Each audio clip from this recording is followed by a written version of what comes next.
warahmatullahi wabarakatuh. Sebelumnya terima kasih kepada Bapak Firmansyah Kubandaha MPDI. Kami dari kelompok 4 akan mempresentasikan hasil materi kami, yaitu desain metode dan strategi pembelajaran pendidikan agama Islam.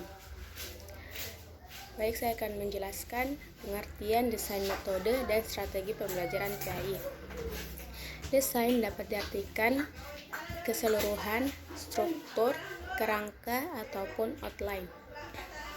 Desain menurut Smith dan Ragan merupakan proses perencanaan yang sistematis yang dilakukan sebelum tindakan pengembangan atau pelaksanaan sebuah kegiatan atau proses sistematis yang dilakukan dengan menerjemahkan menjadi rancangan yang diimplementasikan dalam bahan dan aktivitas pembelajaran. Strategi secara bahasa yaitu bisa diartikan sebagai siasat, kiat, trik, atau cara. Sedang secara umum, strategi ialah secara suatu garis besar haluan dalam bertindak untuk mencapai tujuan yang telah ditentukan. Adapun strategi pembelajaran yaitu merupakan hal yang perlu diperhatikan guru dalam proses pembelajaran.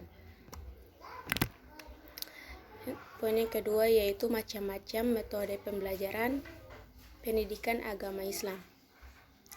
Ada beberapa metode pembelajaran yang sekiranya dapat dipertimbangkan penggunanya dalam pelaksanaan kegiatan belajar mengajar dalam pendidikan agama Islam, yaitu metode ceramah, bervariasi, metode tanya jawab, metode diskusi, metode simulasi atau bermain peran, metode pemberian tugas dan resistasi, metode demonstrasi dan eksperimen, metode kerja kelompok, metode problem solving atau pemecahan masalah, dan metode suri tauladan.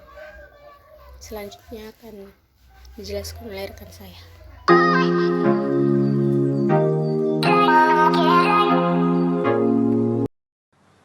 Baiklah, saya akan melanjutkan poin yang kedua, yaitu jenis-jenis pembelajaran PAI. Yang pertama, strategi pembelajaran expository adalah strategi pembelajaran yang menekankan kepada proses penyampaian materi secara verbal dari seorang guru kepada sekelompok siswa, dengan maksud agar siswa dapat menguasai pelajaran dengan optimal. Kedua, strategi pembelajaran inquiry adalah rangkaian kegiatan pembelajaran yang menekankan pada proses berpikir secara kritis dan analisis untuk mencari dan menemukan sendiri jawaban dari suatu masalah.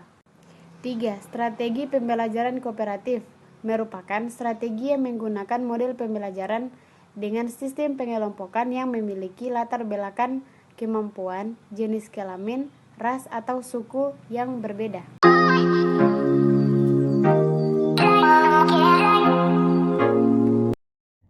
Oke, berikutnya fungsi, manfaat, dan tujuan strategi pembelajaran PAI.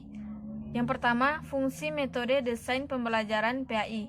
Pertama, sebagai petunjuk arah kegiatan dalam mencapai tujuan. Yang kedua, sebagai pola dasar dalam mengatur tugas dan wewenang bagi setiap unsur yang terlibat dalam kegiatan.